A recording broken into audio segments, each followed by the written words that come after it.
নমস্কার। আজকে যে বিষয় নিয়ে কথা বলবো সেটি হলো ব্রাহ্ম এবং ইয়ং বেঙ্গল এদের মধ্যে কি মিল ছিল এবং কি অমিল ছিল সেটা নিয়ে। প্রথম যে মিলটির কথা বলতে হয় সেটি হলো এই দুটোর জন্মই হয়েছিল 19 শতকে বা ঊনবিংশ শতাব্দীতে। এরপরে আসে ঈশ্বর বিশ্বাসের প্রশ্ন। ব্রাহ্মরা ঈশ্বরে বিশ্বাস করত। ঈশ্বরে বিশ্বাস করত এবং ঈশ্বরকে তারা ব্রহ্ম বলে জানতো, ব্রহ্ম বলে চিনত, ব্রহ্ম নামে উপাসনা করত। এই জন্যে উপাসনা মন্দিরও তৈরি হয়েছিল। সেখানে গিয়ে ব্রহ্মরা রামমোহন যে মন্ত্র ঠিক করে দিয়েছিলেন, রামমোহন যে গান ঠিক করে দিয়েছিলেন, সেই মন্ত্র তারা আবৃত্তি করত বা জপ করত এবং একজন একটি জায়গা থেকে বসে বাদ্যযন্ত্র সহযোগে গান বাজাতো, মানে গান করত। এইটা হচ্ছে ব্রহ্মকে খুশি করা বা ব্রহ্মকে সন্তুষ্ট করার উপায়। এইভাবে ব্রহ্মের উপাসনা তারা করত। অর্থাৎ বোঝা গেল ব্রাহ্ম যারা তারা ঈশ্বরে বিশ্বাস করে। কিন্তু ইয়ং বেঙ্গল, এই একই জায়গায় ইয়ং বেঙ্গল হচ্ছে কঠোরভাবে যুক্তিবাদী। যুক্তির পথ ধরে তারা বিচার করে। ঈশ্বর বিশ্বাস, ঈশ্বর, ঠাকুর দেবতা, কোনো মূর্তি, কোনো ধরনের উপাস্য, এটা ইয়ং বেঙ্গলের যে ডিকশনারি বা ইয়ং বেঙ্গলের যে সংবিধান তাতে নেই। অর্থাৎ ইয়ং বেঙ্গল পুরোপুরি মূর্তি, দেবতা, ঠাকুর দেবতা, ঈশ্বর এই সমস্ত কিছুর বাইরে। সমস্ত কিছুকে তারা অবিশ্বাস করে। এই জিনিসগুলোকে তারা মনে করে এক ধরনের বোঝা মনের ওপর চাপানোর মতো। এগুলোকে তারা অবিশ্বাস করে। তো বোঝা গেল ব্রাহ্মরা ঈশ্বরে বিশ্বাস করে, ইয়ং বেঙ্গল ঈশ্বরে বিশ্বাস করেনি। এবার দ্বিতীয় এতে আসি। ধর্মবিশ্বাস কেমন ছিল? ব্রাহ্মদের ধর্মবিশ্বাস এবং ইয়ং বেঙ্গলের ধর্মবিশ্বাস। ব্রাহ্ম যারা তারা বলতো তারা ধর্মে বিশ্বাস করে। কি তাদের ধর্ম? তাদের ঈশ্বর কেন্দ্রিক যে ধর্ম হয় সেই ধর্মে তারা বিশ্বাস করে। সত্যি কি তাই? ঈশ্বর কেন্দ্রিক ধর্ম? ঈশ্বর কেন্দ্রিক ধর্ম যদি হয়ে থাকে কোনোটা, সেটা ওই খ্রিস্টান ধর্ম, খ্রিস্ট ধর্ম বা ইসলাম ধর্ম, এগুলো ঈশ্বর কেন্দ্রিক ধর্ম। অর্থাৎ ঈশ্বর সমস্ত কিছু বলে দিচ্ছে, সেরকম ভাবে তারা করে। ব্রাহ্মণরা যখন এইরকম কথা বলে আমাদেরটাও ঈশ্বর কেন্দ্রিক ধর্ম, তখন গোলমাল বাঁধে। ব্রাহ্মণরা বলতো যে তাদের যে ধর্ম, এই ধর্মটাই হচ্ছে প্রকৃত হিন্দু ধর্ম। তাহলে এই যে এত হিন্দু, আজও যাদের দেখা যায় হিন্দু বলে, এরা কারা? ব্রাহ্মণরা বলতো ওরা সব বিকৃত হিন্দু ধর্ম পালন করছে, ওটা হিন্দু ধর্ম নয়, ওটা হচ্ছে হিন্দু ধর্মের একটা বিকৃত রূপ। আসল রূপটা হচ্ছে এই ব্রাহ্মণ মতামত, এইটা হচ্ছে হিন্দু ধর্ম। কিন্তু তাদের এই যে কথাবার্তা, এই কথাবার্তাগুলো তারা ওই ব্রাহ্মদের সঙ্গে বা ব্রাহ্ম সমাজ যেখানে প্রতিষ্ঠিত হলো, রামমোহন রায়ের বাড়িতে বা ব্রাহ্ম সমাজের যে অফিস বা ব্রাহ্ম সমাজের যে উপাসনালয়, সেখানে, গড়ের মাঠে, কোনো অফিসে বসে ইংরেজদের সামনে তারা এই কথাগুলো বলতে পারতো। এই কথাগুলো তারা তাদের বাড়িতে বলতে পারতো না, কারণ প্রত্যেক ব্রাহ্মের একটা পরিবার থাকতো। সেই পরিবারটা হিন্দু পরিবার। আর হিন্দু পরিবারের কাছে গিয়ে আমাদের গুরুদেব রামমোহন ঈশ্বরকে জানতে পেরেছেন এইভাবে, এইটা ঈশ্বর উপাসনা, এইটা বললে বাড়ির লোকেরা বুঝবে না। বাড়ির লোকেরা আজ বলবে এই কথাই, আমরা এতদিন ধরে পালন করে আসছি সেগুলো ভুল। এবং যে গোলমালটা বাড়ির মধ্যে বাঁধবে, সেই গোলমাল সামাল দেওয়ার ক্ষমতা ব্রাহ্মণের নেই। ফলে আমাদের ধর্ম প্রধান ধর্ম, আমাদেরটাই হিন্দু ধর্ম, এটা বলতে বলতে বাড়িতে গিয়ে এই ব্রাহ্মরা বলতো যে তারা হচ্ছে হিন্দু ধর্মের সংস্কারপন্থী অংশ। অর্থাৎ তারা সংস্কার চায়। কিসের সংস্কার? সেই সংস্কারের কথা যখন তারা বলতো, তখন হিন্দুরা বুঝতো এটা হচ্ছে একটা নতুন রাস্তা, বা নতুন রাস্তা মানে নতুন একটা মতবাদ। এই মতবাদ হচ্ছে হিন্দু ধর্মের সঙ্গে এর কোনো মিল নেই। মানে এটা খানিকটা খ্রিস্টান মার্কা, খানিকটা ইসলাম মার্কা, এই ধরনের মতামত এটা। কিরকম? এইটা বলতে গেলে, এইটা বলার আগে আগে বলে নিই, এবার ইয়ং বেঙ্গলের ব্যাপারটা বলি। এটা যে ধর্মবিশ্বাস হচ্ছে এদের এইরকম যে তারা বলতো তাদের ধর্মটা হচ্ছে হিন্দু ধর্ম, তাদেরটাই হিন্দু ধর্ম, হিন্দুদেরটা নয়, হিন্দুদেরটা বিকৃত। এবং এক এক সময় তারা বলতো আমাদেরটা হচ্ছে আমরা রিফর্ম করার জন্য এসেছি, অর্থাৎ আমাদেরটা হচ্ছে ধর্মকে সংস্কার করার জন্য, আমরা হচ্ছে সংস্কারপন্থী অংশ। এটা ব্রাহ্মরা বলতো। আর ইয়ং বেঙ্গলের ধর্ম সম্পর্কে বক্তব্য হচ্ছে প্রত্যেকটা ধর্ম হচ্ছে এক ধরনের জঞ্জাল, এক ধরনের আবর্জনা। এই ধর্মগুলো মানুষের উপর মানুষকে অত্যাচার করতে শেখায়। তাই ধর্মকে আমাদের সর্বংশে বাদ দিতে হবে, বিশেষ করে হিন্দু ধর্মের সম্পর্কেই ডিরোজিও যাবতীয় বিদ্বেষটা তৈরি করতে সক্ষম হয়েছিলেন ছেলেগুলোর মাথার মধ্যে, এই ইয়ং বেঙ্গল যারা। তাই হিন্দু ধর্মের বিরুদ্ধে সব থেকে বেশি তার সোচ্চার ছিল। এই তো মাধবচন্দ্র মল্লিক, সে একবার তো বলেই ছিল, মানে তার কথাটা আমি বলছি এই কারণে যে তার বক্তব্য খ্রিস্টানরা শেষ পর্যন্ত লুপে নিয়েছিল, খ্রিস্টান মিশনারিরা, যে if I hate anything from bottom of my heart, that is Hinduism. অর্থাৎ আমি যদি আমার হৃদয়ের অন্তঃস্থল থেকে কোনো কিছু ঘৃণা করি, তবে সেই ঘৃণ্য বস্তুর নাম হচ্ছে হিন্দু ধর্ম। মাধবচন্দ্র মল্লিক এইরকম বলে। মাধবচন্দ্র মল্লিকের এই কথা খ্রিস্টানদের খুব পছন্দ হয়েছিল। তো যাই হোক, মাধবচন্দ্র মল্লিকের এই কথাটা শুধু মাধবচন্দ্র মল্লিকের না, এইভাবে প্রত্যেকটা ইয়ং বেঙ্গল মোটামুটি এই ধরনের বক্তব্য দিত। ধর্ম সেটা হচ্ছে বর্জনীয়, ধর্ম আবর্জনা, এর মধ্যে হিন্দু ধর্মটাকে বেশি করে, হিন্দু ধর্মটাকে বাদ দিতে হবে, হিন্দু ধর্মটাকে পারলে বোম মেরে উড়িয়ে দেওয়ার মতো ব্যাপার আছে, এই হিন্দুগুলোকে মেরে ফেলতে পারলে আরো ভালো, এরকম ব্যাপার ছিল অনেকটা। অতটাও তাদের শক্তি ছিল নি, অতটাও তাদেরকে কেউ সাহস যোগায়নি। ইংরেজ সাহেবরা ইয়ং বেঙ্গলের এই কাজেতে সুখুশ ছিল নি। সাহেবরা পর্যন্ত এদেরকে যেমন তোল্লাই দিত, মাথায় তুলে নাচতো, তেমনি এদেরকে সাহেবরাও চেয়েছিল এটা থামুক একটা জায়গায়, এদের থামানো দরকার। হিন্দুরাও চেয়েছিল, সাহেবরাও চেয়েছিল, সবাই চেয়েছিল এদের আচরণের জন্য। তো যাই হোক, এদের কোনো ধর্মের ব্যাপারে এদের কোনো নেই, এদের ধর্ম বলেই কিছু হয়নি। কিন্তু ব্রাহ্ম যারা, তাদের ধর্মবিশ্বাস ছিল, তাদের ধর্মবিশ্বাসটা হচ্ছে ওই রকম, ওই আমাদেরটাই হিন্দু ধর্ম, হিন্দুদেরটা নয়। আর আমরা হচ্ছি সংস্কারপন্থী। এবার আছে হিন্দু ব্যাপারে ব্রাহ্মদের এবং ইয়ং বেঙ্গলের মনোভাব। ইয়ং বেঙ্গলের মনোভাব তো বললাম যে ধর্ম ব্যাপারে ইয়ং বেঙ্গল হচ্ছে পুরোপুরি হিন্দু বিরোধী। আর ব্রাহ্ম যারা, তারা মনে করতো হিন্দুদের মধ্যে যে জিনিসগুলো রয়েছে, যেমন মূর্তি পুজো, যেমন সতীদাহ, বহুবিবাহ, কৌলিন্য প্রথা যাকে বলে, বহুবিবাহ, বাল্যবিবাহ ইত্যাদি যেগুলো রয়েছে, এইগুলো প্রত্যেকটাই হিন্দু ধর্ম থেকে তোলা দরকার। কিন্তু ব্রাহ্মরা চাইলেই এগুলো তোলা সম্ভব? কারণ হিন্দুরা তো ব্রাহ্মদেরকে বিশ্বাস করেনি, ব্রাহ্মদেরকে তো ধরেই নিয়েছে ব্রাহ্মণরা একটা আলাদা পথ। সেই কারণে ব্রাহ্মরা করলো কি, মানে রাজা রামমোহন রায় করলেন যেটা, হিন্দু ধর্মে যে যে জিনিস তার কাছে অপছন্দনীয় মনে হলো, তার ধর্মে তিনি সেগুলো রাখলেন না। ফলে ব্রাহ্ম মতবাদের ভেতরে এই যে হিন্দুদের বাল্যবিবাহ, বহুবিবাহ, সতীদাহ, হ্যাঁ, ঠাকুর দেবতার কাছে মানত করা ইত্যাদি যে জিনিসগুলো ছিল, সেগুলো সব তার ধর্মে হচ্ছে বর্জনীয়, বা তাদের মতবাদের মধ্যে বর্জনীয়, তাদের মতবাদে এসবের ব্যাপার নেই।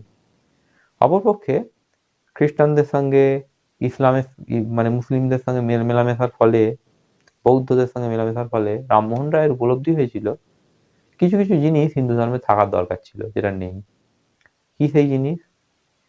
তিনি দেখেছিলেন হিন্দু ধর্মে বিধবার কখনো বিয়ে হয়নি, এই বিধবার বিয়ে হয়নি, এবং ডিভোর্স এমনিতে হিন্দু সমাজে হচ্ছে খুব বিরল একটা ঘটনা।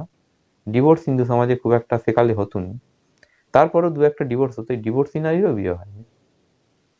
রামমোহন রায় ঠিক করেন যে এই জিনিসটাকে, যেটা নেই হিন্দু ধর্মে, সেটা তার ধর্মে, তার মতামত রাখতে হবে। ব্রাহ্মদের মধ্যে এগুলো রয়েছে, অর্থাৎ ব্রাহ্ম যে মতামত, তার মধ্যে বিধবার বিয়ে, ডিভোর্সি নারীর বিয়ে, এগুলো সব রয়েছে তার মধ্যে, রামমোহন ওগুলো রেখে যান।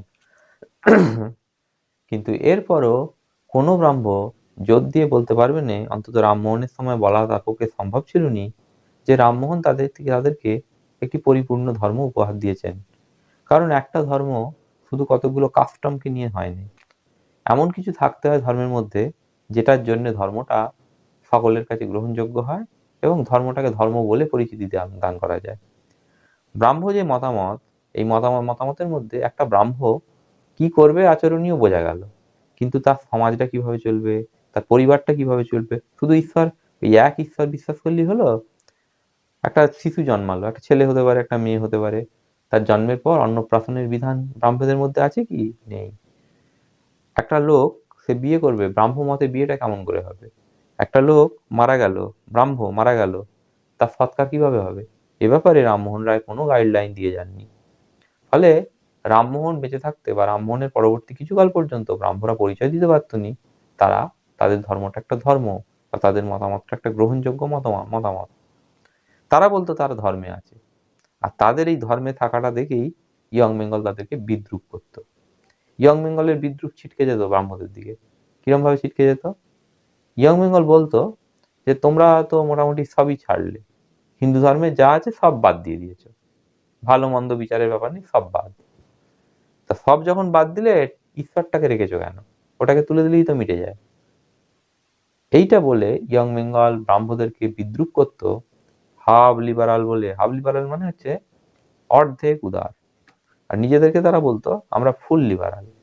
ফুল লিবারাল মানে হচ্ছে আমাদের কাছে এই যে হিন্দু ধর্মে যা যা নিষিদ্ধ তার কোনো চিহ্ন আমাদের মধ্যে নেই।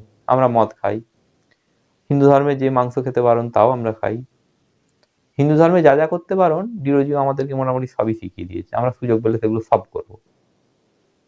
এই ইয়ং বেঙ্গলকে দেখে ওই জন্যে রামমোহন রায় বলতেন, রামমোহন রায়কে সেকালে রাজা রামমোহন রায় বলতো না কেউ, সেকালে রামমোহন রায়কে লোকে বলতো দেওয়ানজি।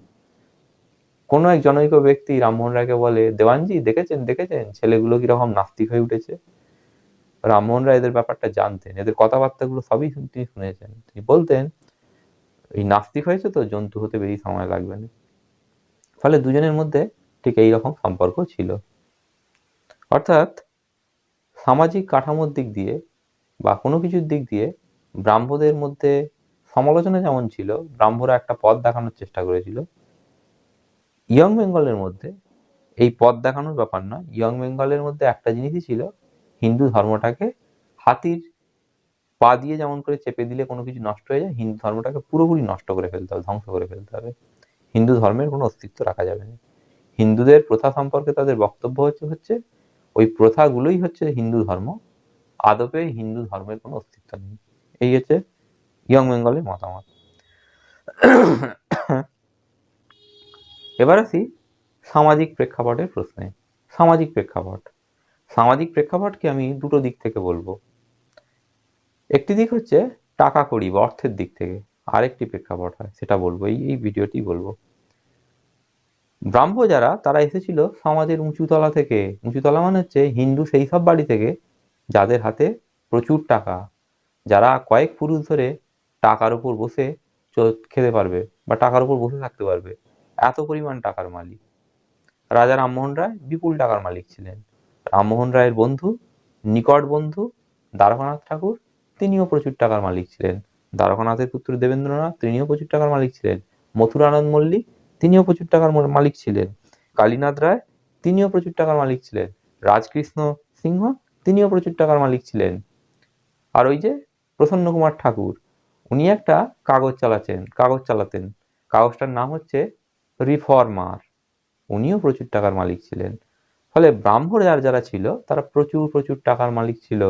এই টাকার মালিক হওয়ার জন্য তাদের অনেক সুবিধে ছিল। সুবিধে ছিল বলতে কি, তাদের মধ্যে একটা স্বভাব সিদ্ধ উন্নাসিকতা কাজ করতো। অর্থাৎ ইয়ং বেঙ্গল যেখানে প্রতিবাদ দেখিয়ে কাজ করতো, ব্রাহ্মদের প্রতিবাদ দেখাতে হতো না। ব্রাহ্মরা মনে করতো তারা যা করবে সেটা ঠিক, টাকার জোরে সব ম্যানেজ হয়ে যাবে। আমার এখানে বলার কথা হচ্ছে এই যে চরিত্র, এই যে শ্রেণী চরিত্র, সামাজিক প্রেক্ষাপট, এই প্রেক্ষাপটটাই ইয়ং বেঙ্গলের ক্ষেত্রে কেমন ছিল? ইয়ং বেঙ্গলের সবার হাতে কিন্তু বিপুল টাকা ছিল না। ইয়ং বেঙ্গলের মধ্যে দক্ষিণারঞ্জন মুখোপাধ্যায়, তার প্রচুর টাকা ছিল। রসিককৃষ্ণ মল্লিক, তারও প্রচুর টাকা ছিল। প্যারীচাঁদ মিত্র, তারও অনেক টাকা ছিল। কিন্তু ইয়ং বেঙ্গলের মধ্যে এমন সদস্যও ছিল যাদের তত টাকা ছিল না, যেমন রামগোপাল ঘোষ। রামগোপাল ঘোষ এতটাই বাড়ির অবস্থা তার খারাপ ছিল বা এতটাই দরিদ্র ছিল, ডেভিড হেয়ার সাহেব সাহায্য না করলে তার লেখাপড়া হতো না। রামতনু লাহিড়ী, হেয়ার সাহেব সাহায্য না করলে রামতনুরও লেখাপড়া হতো না। কৃষ্ণমোহন বন্দ্যোপাধ্যায়, এই ব্যক্তি বা এই ছেলেটি, এর মা পাশের বাড়িতে বা পরের বাড়িতে কাজ করে সংসার টানতো। তো এইরকম হচ্ছে এদের মোটামুটি সামাজিক চরিত্র। আর এই সামাজিক চরিত্র থেকেই তৈরি হয় অন্য আরেকটি প্রশ্ন। এই যে এবার যেটির কথা বলবো, এদের এই সামাজিক চরিত্র থেকে তৈরি হয় আরেকটি প্রশ্ন। মানে আমি এতক্ষণ অর্থের দিক দিয়ে বিচার করলাম, আরেকটি দিক বলতে হবে সেটা। ব্রাহ্মদের বিস্তার কোথায় ছিল? ব্রাহ্মদের বিস্তার মূলত ছিল টাকা কড়ির জোরে সমাজের উঁচু তলায় মানে হচ্ছে বামুন আর কায়েত। মূলত এরাই হচ্ছে ব্রাহ্ম। এদের মধ্যে ব্রাহ্ম ধর্ম বিস্তার লাভ করেছিল বা ব্রাহ্ম মতামত প্রসার লাভ করেছিল। অপরাপর হিন্দুর যে সম্প্রদায় রয়েছে তার কাছে ব্রাহ্ম মতামতের কোনো মূল্য ছিল না। এই দুটো জায়গাতেই ছিল। আর ইয়ং বেঙ্গলকে বলা যেতে পারে যে আধুনিকতার একটা প্রতিধ্বনি। অর্থাৎ ইয়ং বেঙ্গল একটা আধুনিকতার সাক্ষ্য দিল। ইয়ং বেঙ্গলের কোনো ব্যাপার নেই, ইয়ং বেঙ্গল মোটামুটি সব ধরনের শ্রেণীর লোকই ইয়ং বেঙ্গলের হতে পারত। ইয়ং বেঙ্গলের সব থেকে ভয়ঙ্কর দিকটা ছিল যেটা, শ্রেণী চরিত্র বলতে গেলে এটা বলতে হয়। ইয়ং বেঙ্গলের ওই 14-15টা বা 30টা ছেলের ব্যাপার নয়। ইয়ং বেঙ্গলের সঙ্গে থেকে থেকে ইয়ং বেঙ্গল যে ছেলেগুলি ইয়ং বেঙ্গল, তাদের পাশাপাশি বাড়ির ছেলেরা পুজো করতে গিয়ে তারা সেখানে তাদের অসভ্যতাগুলোর স্বাক্ষর রাখতো। মানে ওই যে যা শিখেছে ডিরোজিওর কাছ থেকে শেখা জিনিসটা এসেছে, সেই জিনিসটা পুজো করতে গিয়ে ঠাকুরের সামনে ঠাকুরের মন্ত্র না পড়ে এসে বায়রনের কবিতা পড়ছে। এইরকম জিনিসটা দেখা গিয়েছিল সেকালে। বিরক্তিকর ভাবে গঙ্গা জল নিয়ে গিয়ে বলছে এটা পুকুর জল। আরো আছে, রাস্তাঘাটে বাউন ঠাকুরকে দেখে তার পেছনে লাগা, হিন্দু দেবদেবীকে দেখে উপহাস করা, দেবদেবীর সামনে দাঁড়িয়ে মদের গ্লাসে চুমুক দেয়া। অনেকে বলে থাকে এগুলো সত্যি না, এগুলো এরকম করেছিল। যাই হোক, এগুলো প্রত্যেকটাই হচ্ছে এই কথাগুলো সেকালে রটেছিল, এই জিনিসগুলো এরা করে। তো এইগুলো হচ্ছিল। তাই ইয়ং বেঙ্গলকে সর্বান্তকরণের চেষ্টা করা হয়েছিল, চাপে ফেলে এদেরকে সোজা করা। তো ইয়ং বেঙ্গলের জন্য এটা ছিল, বরাদ্দ হয়েছিল, চাপে ফেলে তাদেরকে সোজা করা। তো এই গেল। এবার আসি পরের একটা ধাপে, সেটা হচ্ছে রাজভক্তি। রাজভক্তি, রাজা তো নেই, তাহলে রাজভক্তি, রাজা ছিল, সেই রাজা হচ্ছে ইংরেজ। ইংরেজ প্রশ্নে ইয়ং বেঙ্গল এবং ব্রাহ্ম এরা হচ্ছে একই পথের অনুসারী। ব্রাহ্ম যারা ব্রাহ্ম, রামমোহন রায় সহ যাবতীয় ব্রাহ্ম যারা রইল, এরা প্রত্যেকেই ইংরেজ বলতে গদগদ ভাবছিল। ইংরেজ ভিন্ন এদেশের উন্নয়ন সম্ভব নয়, ইংরেজ ভিন্ন এদেশের কোনো কিছুর অগ্রগতি সম্ভব নয়, ইংরেজ থাকলে পরেই এদেশের কল্যাণ হবে, এটা ব্রাহ্মদের মত ছিল। এটা শুধু ব্রাহ্মদের মত নয়, এই মতটা ইয়ং বেঙ্গলেরও মত। অর্থাৎ ইয়ং বেঙ্গলও মনে করত যে এই দেশে, এদেশের পরিবেশ, এদেশের পরিস্থিতি, এদেশের জনচরিত্র, এদেশের তাবৎ জিনিসের মধ্যে ইংরেজের অস্তিত্ব থাকা দরকার, নতুবা এদেশের উন্নয়ন সম্ভব নয়। এই যে ইয়ং বেঙ্গলের মত, এটা ব্রাহ্মদেরও মত ছিল। অর্থাৎ যা কিছু ব্রাহ্মদের মতামত ইংরেজ সম্পর্কে, সেই একই মত ইয়ং বেঙ্গলেরও। আর ইয়ং বেঙ্গলের যা মত, সেই একই মত ব্রাহ্মদেরও। অর্থাৎ ইংরেজ প্রশ্নে এরা দুজনই একই পথের প্রতীক। অর্থাৎ ইংরেজ ভিন্ন এদেশের উন্নয়ন সম্ভব নয়, এটা ছিল ব্রাহ্মদেরও মত, ইয়ং বেঙ্গলেরও মত। এরপরও ব্রাহ্মদের পক্ষে একটি কথা বলতে হয়। ব্রাহ্মদের এত কথার মধ্যে রামমোহন রায় খ্রিস্টান মিশনারিদের বা খ্রিস্ট ধর্ম প্রচারকে আক্রমণ করেছিলেন, কিন্তু সেটা করার পরও রামমোহন রায় ইংরেজপন্থী। কারণ হিন্দু সমাজ তাকে পরিত্যাগ করেছে, তাই স্বাভাবিকভাবে তার যাতায়াতের জায়গাটা হচ্ছে ইংরেজদের দিকে তিনি গিয়েছিলেন। এই হচ্ছে দুজনের রাজভক্তির উদাহরণ। কিন্তু রাজভক্তি থেকে একটি অমিলও বেরিয়ে আসে। অমিলটা কি? যখন ব্রাহ্মদের আগেই বলেছি, ব্রাহ্মরা সব এসেছিল সমাজের উঁচুতলা থেকে এবং টাকার জোরে সবকিছুকে তারা জয় করার কথা ভাবতো। ইংরেজদের কাছে যাওয়ার জন্য ব্রাহ্মদের অবলম্বন ছিল টাকা। অর্থাৎ টাকা ঢেলে দিয়ে তারা সাহেবকে কাছে টেনে ডেকে আনবে এবং সাহেবের কাছে তারা পৌঁছবে। অর্থাৎ টাকার ঝোলা নিয়ে তারা সাহেবের কাছে যাবে আর টাকার ঝোলা দেখিয়ে তারা সাহেবকে কাছে টানবে। এই ছিল হচ্ছে ব্রাহ্মদের এই হচ্ছে ব্যাপার। ব্রাহ্মরা টাকার জোরে সবকিছুকে করবার কথা ভেবেছিল। কিন্তু ইয়ং বেঙ্গল তাদের তো এত টাকা নেই, তাহলে কি হবে? এই যারা ইয়ং বেঙ্গল, এদের টাকা হয়তো ছিলনি, কিন্তু সবার ছিলনি, কিন্তু যাদের ছিলনি, এরা প্রত্যেকেই একটি জিনিসে খুব শক্তিশালী হতো। সেটা হচ্ছে এদের ছিল দুর্দান্ত মেধা এবং ইংরাজি জ্ঞান। এরা যে ইংরাজি জানতো, সেই ইংরাজিটা ব্রাহ্মদের সবাই জানতো নি ভালো রকম। রামমোহন রায় ইংরাজি জানতেন, কিন্তু বাকি ব্রাহ্মরা অতখানি ইংরাজি জানতো নি। কিন্তু ইয়ং বেঙ্গলের প্রত্যেকটা সদস্য খুব ভালো ইংরাজি জানতো এবং ইংরাজির জোরেই তারা সাহেবদেরকে কাছে টানতে পেরেছিল। একাডেমিক অ্যাসোসিয়েশনে মাঝে মাঝে বিভিন্ন বিষয় নিয়ে বক্তৃতা হতো, ভাষণ হতো, ভাষণ মানে বক্তৃতা, একই জিনিস, এগুলো হতো। তো এই বক্তৃতার সময় অনেক সময়ই সাহেবরা উপস্থিত হতো, কিন্তু বিশেষভাবে রামগোপাল ঘোষ, তাকে ভারতের ডিমেন্সিস বলা হয়, রামগোপাল ঘোষের বক্তৃতা শোনার জন্যে বড়লাট মানে ভারত শাসকের নিজের লোক, কাছের লোক রামগোপালের বক্তৃতা শুনতে উপস্থিত হতো, এবং অনেক ইংরেজ আসতো, সাহেবরা। এইটা রামগোপাল ঘোষ বা ইয়ং বেঙ্গলের জন্য কম সৌভাগ্যের ছিল নি। অর্থাৎ তারা ভাষার জোরে বা ইংরেজির দৌড়ে সবার থেকে এগিয়ে ছিল, সাহেবদেরকে কাছে টানতে পেরেছিল। এই ইংরেজির জোরেই তারা পরে চাকরি বাকরি পেয়ে যায়। তো এই হচ্ছে ব্যাপার। অর্থাৎ একই জায়গাতে সাহেব সম্পর্কে ভক্তিমান হয়েও ব্রাহ্মদের ব্যাপার ছিল এইটা, ব্রাহ্মরা টাকা দিয়ে সাহেবকে কাছে টানবে, আর এরা ইয়ং বেঙ্গল ইংরেজি দিয়ে সাহেবকে কাছে নিয়ে আসবে। সেটা সম্ভব হয়েছিল, সেটা তারা পেরেও ছিল। ভিডিও শেষ হয়ে আসছে, শেষ জায়গায় এসে আরো কিছু কথা বলবো, বলি যে যে যে জিনিস আরো কয়েকটা আছে। ব্রাহ্ম যে মতামত, এইটা তৈরি হয়েছিল বিবর্তনের পথ ধরে, অর্থাৎ বিবর্তন যুক্ত হয়ে আছে। রামমোহন রায় 1814 সালে কলকাতায় যান, কলকাতায় গিয়ে ওঠেন। 1815-তে তিনি আত্মীয় সভা তৈরি করেন। 1821-এ তিনি কলিকাতা একেশ্বরবাদী সমিতি তৈরি করেন ইংরেজদের কাছে টানার জন্য, এবং 1828-এ তিনি ব্রাহ্ম সভা তৈরি করেন। পরের বছর 1829-এ তিনি ব্রাহ্ম সমাজ তৈরি করেন। ব্রাহ্ম ধর্ম তিনি দেখে যাননি। এই যে ব্রাহ্ম সভা সমাজ এই পর্যন্ত যাওয়া, এটা হচ্ছে বিবর্তন একটা, অর্থাৎ দীর্ঘ প্রস্তুতির ফলে তৈরি হয়েছিল ব্রাহ্ম সমাজ, পরে সেটা ব্রাহ্ম ধর্মে পরিণত হয়েছিল। ইয়ং বেঙ্গলের ক্ষেত্রে এরকম কিছুই ছিল নি। ইয়ং বেঙ্গল হচ্ছে ডিরোজিওকে প্রেসিডেন্সি কলেজ, আজকে যেটা প্রেসিডেন্সি বিশ্ববিদ্যালয়, বা সেকালের হিন্দু সমাজে এই হিন্দু কলেজে টিচার হিসাবে বা শিক্ষক হিসাবে নিয়ে আসার পর তাকে কেন্দ্র করে কিছু ছেলে পাশ্চাত্য শিক্ষা বা পাশ্চাত্য দর্শনের প্রভাবে, ডিরোজিওর মাধ্যমে সেটা ব্যক্ত হয়েছিল, তার প্রভাবে তারা হিন্দু বিদ্বেষী, সমাজ বিদ্বেষী এইভাবে হয়ে উঠেছিল। এই হচ্ছে অবস্থা। বলা যেতে পারে ঊনবিংশ শতাব্দীতে ডিরোজিও এবং ইয়ং বেঙ্গল এরা হচ্ছে তুবড়িবাজির মতো বা চরকিবাজির মতো, দুম করে হঠাৎ করে জ্বলে উঠে তারপর শেষ হয়ে গেল, বা হঠাৎ করে ঘুরে গিয়ে শেষ হয়ে গেল। একই জিনিস ব্রাহ্মদের ক্ষেত্রে নয়, ব্রাহ্মরা কিন্তু তারপর অনেক দিন টিকে ছিল। আজকে ব্রাহ্ম ধর্ম ক্রমশ ক্ষীয়মান বা ম্রিয়মান, সেটা অন্য ভিডিওতে বলবো, অন্য কারণ বলবো, রামমোহন রায়ের কি ভুল ছিল সেটা বলবো। কিন্তু আপাতত এটুকুই জানা থাক যে এই যে ইয়ং বেঙ্গল হচ্ছে জ্বলে উঠে শেষ হয়ে গেল, ব্রাহ্মরা সেটা হয়নি। ব্রাহ্মরা সমাজ সংস্কারমূলক কাজে অনেক এগিয়ে ছিল।